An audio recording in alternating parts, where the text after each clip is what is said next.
Hello, here we are again. Last time we were taking a look at this previous slide about Yickwo versus Hopkins. Remember all that. Now we're moving on to this slide. We did that. Yes.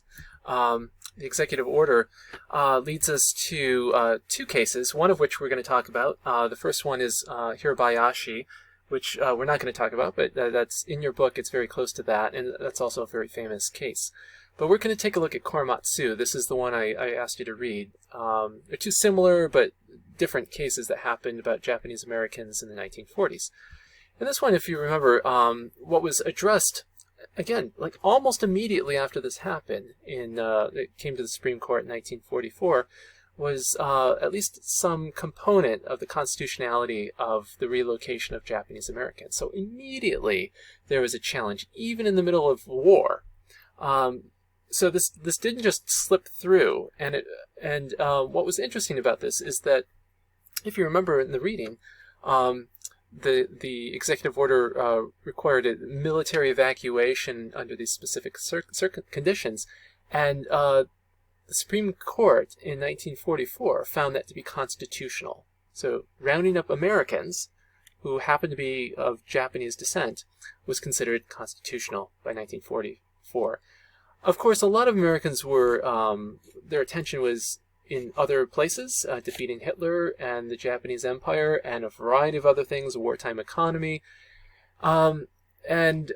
And frankly, Japanese Americans were considered with suspicion for whatever reason. That was not unfounded, but that was present. But what's interesting is you see this in a lot of Supreme Court cases. It's not just the majority opinion that's important; it's also the dissenting opinion. And so the dissenting opinion has been the one that has been so strongly upheld since then. And the opinion in the dissent, which means it didn't win in the small group of 9 people, also lays out the case why this shouldn't be constitutional. And it said basically martial law in relation to military relocation sets a very dangerous precedent. So the first part of this is really important. In a time of crisis and anxiety, or even war, and those executive powers, federal powers expand, theoretically, the federal government could do pretty much anything. They can really stretch that to almost a breaking point. And they say that's dangerous, because if we're fighting a war for freedom, we can't forget these basic core principles about even people that maybe are not the most favored, they still should be treated equally. The second argument in the dissenting opinion is that these just simply identifying these people by the fact that their parents come from Japan, or even one parent comes from Japan, is immediately suspect as a classification. You're already on shaky ground as soon as you start doing that, they said. But they did not win the day. And interestingly enough, this case was never overturned in the Supreme Court. It still is the leading case. So it has not been challenged and overturned. It could be, of course, and it probably would.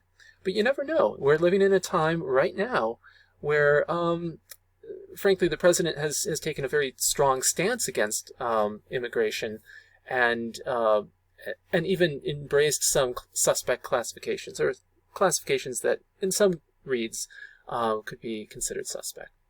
Well, we're going to take a different turn here and look at with this next slide at a very different take on nationality. All right, so we're going to look now at indigenous peoples. And so I want to give you kind of an overview of this is just one way of looking at this, just looking at certain kinds of issues that seem poignant, relevant, that are interconnected, and integrate with the readings that you did for this unit. So one of the things to keep in mind in terms of this context is that in the first half of the 19th century, North America or Native Americans were considered a minority, right? They were not treated with the same equal protection. In fact, the whole concept of equal protection came about in the second half of the 19th century. with the 14th Amendment. So if we consider them a minority, they're really one of the largest, just in terms of number, if we look at the whole continent. So that's really considerable. It's like with gender discrimination, women make up a majority, and yet they were treated as minorities.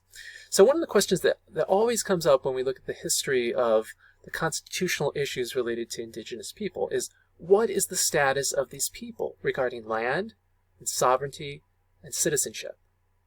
That has always been one of the significant constitutional issues. So who are these people? Are they Americans? Are they kind of like Americans? What claim do they have on their land? Is it land that is, do those borders change? Can the treaties between these borders be negotiated? These are all really good, complicated questions. And I will tell you right now, there's not been one answer to that. Even now, in terms of the leading cases, there's not really one single easy answer. That's complicated. But one of the things I wanted to draw your attention to in the history of this, really briefly, is I want to introduce you to a couple of names and significant things. One has profoundly local connections. We're looking at Susan B. Anthony, Elizabeth Cady Stanton. We'll look at Frederick Douglass. And also, one thing that's less known is this Treaty of Canandaigua in 1794. So I just want to tell you very briefly in a minute or two what that was. After the Revolutionary War, the colonists won, right? So those who sided with the British were disadvantaged in the treaties, in the Treaty of Paris. So many Native Americans, most of them, sided with the British, assuming that they might win, but they did not. And so they were in a position of disadvantage when negotiating their territory with the new republic, the new American Republic. So as you can see the date here in 1794, this came almost immediately after the end of the war, just a few years later. And here in western New York was this mighty nation, the Haudenosaunee, sometimes called the Iroquois, and they were in negotiation with George Washington and with the federal government about preserving this land. So, but again, they were in a position of disadvantage.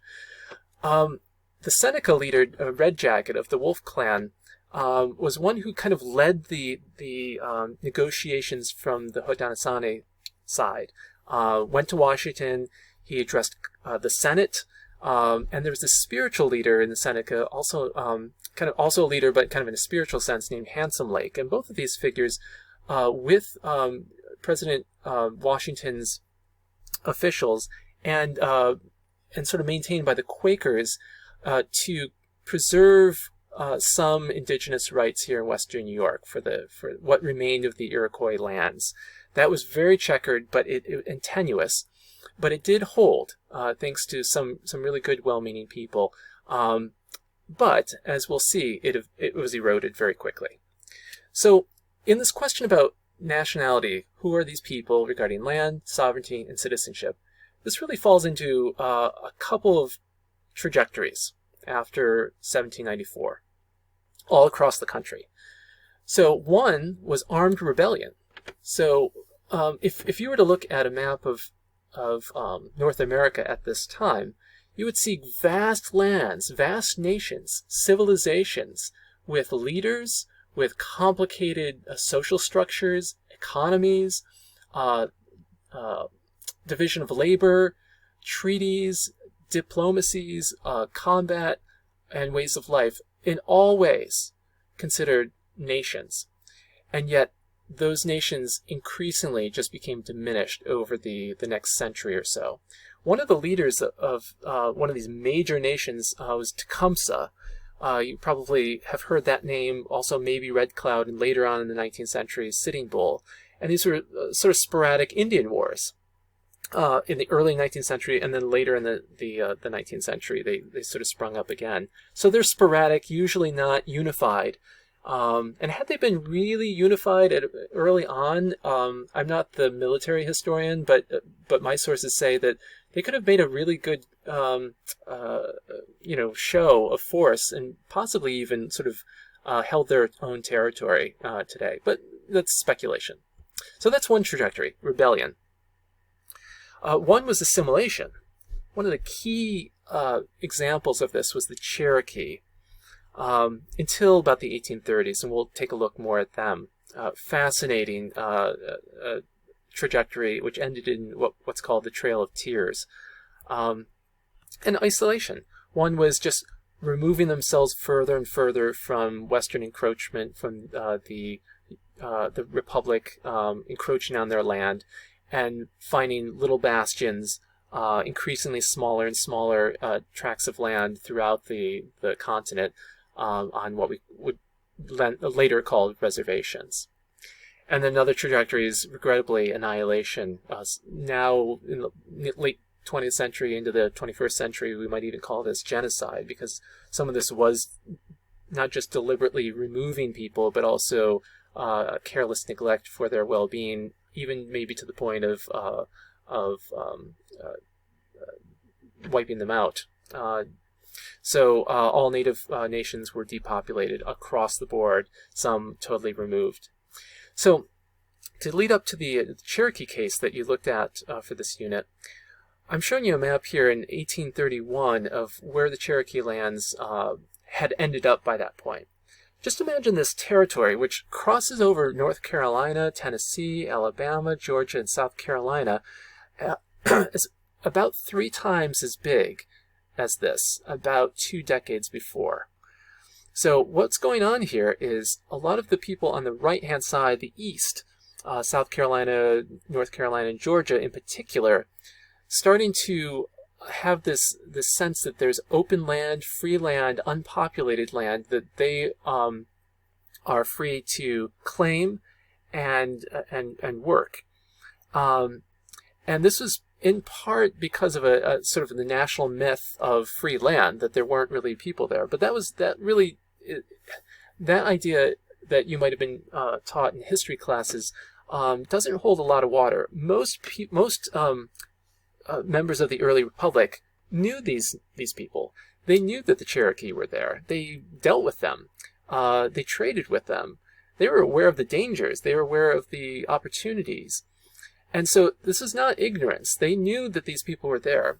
And so it was kind of a willing suspension of disbelief when it comes to the legal treaties that they had here. So basically the short story of the Cherokee's diminishment of lands is that through a process of many individuals kind of squatting on the Cherokee's lands, eventually what they ended up with is this sort of squashed little territory in the middle of the southern Appalachians.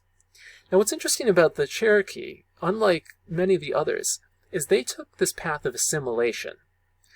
They were really wise, and they decided that instead of trying to fight this encroachment, instead of removing themselves, what they would do, and this is really shrewd, is they would consider themselves brown white men.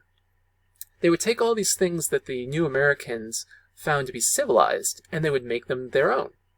So a lot of Cherokee leaders started to dress as Americans. Some of them owned slaves. They started their own newspapers and periodicals in their own language. They used printing presses. They traded. They used the economy. And they basically were seen as a success story up until the early 1930s.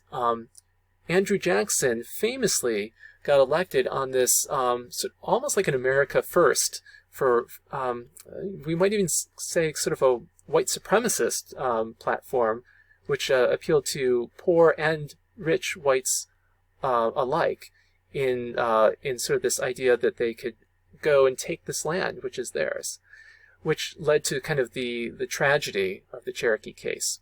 We're going to take a look at the Supreme Court case on the other side of this video. We're going to move on to the next one. So I'll see you over there. I'm going to just wrap this up, and we're going to pause the slide right there. Okay? Thank you.